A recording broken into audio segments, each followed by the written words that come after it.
Bismillahirrahmanirrahim. Assalamualaikum warahmatullahi wabarakatuh. Saya Noval Miha Ramadan, CGP Angkatan 6 Kota Bukit Tinggi. Kesimpulan dan refleksi modul 1.1 Filosofi Pendidikan Ki Hajar Dewantara. Kesimpulan dan penjelasan mengenai pemikiran-pemikiran Ki Hajar Dewantara. Dasar pendidikan Ki Hajar Dewantara menuntun. Maksudnya pendidikan itu adalah menuntun segala kekuatan kodrat yang ada pada anak-anak agar mereka dapat mencapai keselamatan dan kebahagiaan yang setinggi-tingginya, baik sebagai manusia maupun anggota masyarakat. Pendidikan itu hanya dapat menuntut tumbuh atau hidupnya kekuatan kodrat yang ada pada anak-anak agar dapat memperbaiki lakunya, bukan dasarnya, hidup dan tumbuhnya kekuatan kodrat anak. Dasar pendidikan Ki Hajar Dewantara kodrat anak. 1. Bermain. 2. Pikiran, perasaan, kemauan, tenaga, cipta, rasa, karya, dan pekerti sudah ada pada anak. 3. Permainan bagian dari pembelajaran. Dasar pendidikan Ki Hajar Dewantara merdeka. Merdeka batin pendidikan, merdeka lahir pengajaran. Manusia merdeka adalah manusia yang hidupnya lahir dan batin tidak tergantung kepada orang lain, akan tetapi bersandar atas kekuatannya sendiri. Maksud pengajaran dan pendidikan berguna untuk peri kehidupan bersama, ialah memerdekakan manusia sebagai bagian dari persatuan. Pendidikan yang berpihak pada anak atau berhamba pada anak, bebas dari segala ikatan, dengan suci hati mendekati sang anak, bukan untuk meminta suatu hak, melainkan untuk berhamba pada sang anak. Pendidikan harus terletak di dalam pangkuan ibu bapa, karena hanya dua orang inilah yang dapat berhamba pada sang anak dengan semurni-murninya, sebab cinta kasihnya tak terbatas. Dasar pendidikan Ki Hajar Dewantara bukan tabula rasa. Anak bukan kertas kosong yang bisa digambar sesuai keinginan orang dewasa. Anak lahir dengan kekuatan kodrat yang masih samar-samar. Tujuan pendidikan adalah menuntun anak untuk menebalkan garis yang samar-samar agar dapat memperbaiki lakunya untuk menjadi manusia seutuhnya. Dasar pendidikan Ki Hajar Dewantara budi pekerti.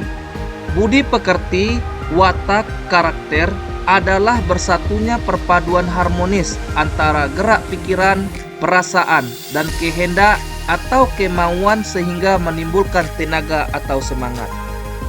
Dasar pendidikan Ki Hajar Dewantara petani. Seorang petani dalam hakikatnya sama kewajibannya dengan seorang pendidik.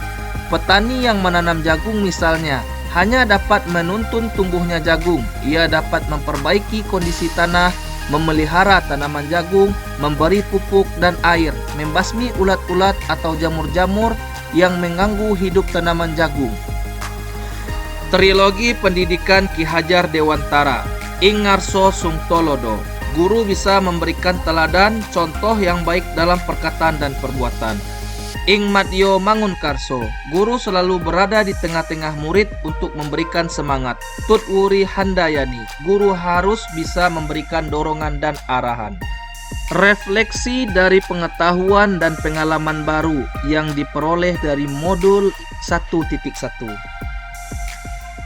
Tujuan pendidikan. Pemahaman awal saya tentang tujuan pendidikan, siswa mendapatkan ilmu yang diajarkan oleh guru agar memperoleh nilai memuaskan sebagai syarat melanjutkan pendidikan atau pada akhirnya mendapatkan pekerjaan yang layak.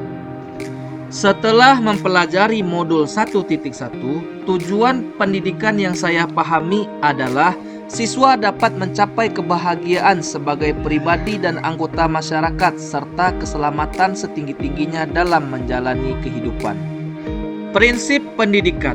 Pemahaman awal saya tentang prinsip pendidikan, siswa bagaikan kertas kosong yang harus diisi dengan beragam kompetensi yang dipersyaratkan kurikulum berdasarkan standar minimal sesuai kriteria yang ditetapkan oleh sekolah. Setelah mempelajari modul 1.1, saya dapat memahami bahwa prinsip pendidikan adalah menuntut siswa sesuai kodrat alam dan zamannya, dengan mengembangkan karakteristik serta potensi yang dimiliki agar terwujud merdeka belajar, selaras dengan kebutuhannya berdasarkan ajaran agama, budaya, dan nilai-nilai bangsa. Peran guru. Pemahaman awal saya tentang peran guru, fasilitator dan mentransfer ilmu pengetahuan kepada siswa. Dan sekarang saya dapat memahami peran guru. Guru menuntun siswa dengan cara memberi teladan, membangun semangat, dan memberi motivasi kepada siswa. Cara belajar siswa. Pemahaman awal saya tentang cara belajar siswa, siswa dituntut harus memiliki sikap terpuji dalam proses belajar dengan berbagai kegiatan akademik yang disusun guru terhadap pembelajaran yang akan dilaksanakan. Pemahaman saya sekarang tentang cara belajar siswa, siswa dibimbing guru melalui model pembelajaran yang mengandung unsur permainan agar menjadi aktivitas menyenangkan bagi mereka. Hasil belajar. Pemahaman awal saya tentang hasil belajar membantu siswa untuk mencapai kompetensi yang ditetapkan. Sekarang saya memahami bahwa hasil pembelajaran yaitu menciptakan budi pekerti yang terdiri dari cipta pengetahuan, rasa sikap, dan karsa kemauan, yang akhirnya melahirkan karya dan raga sesuai dengan prinsip pembelajaran menuju profil pelajar Pancasila.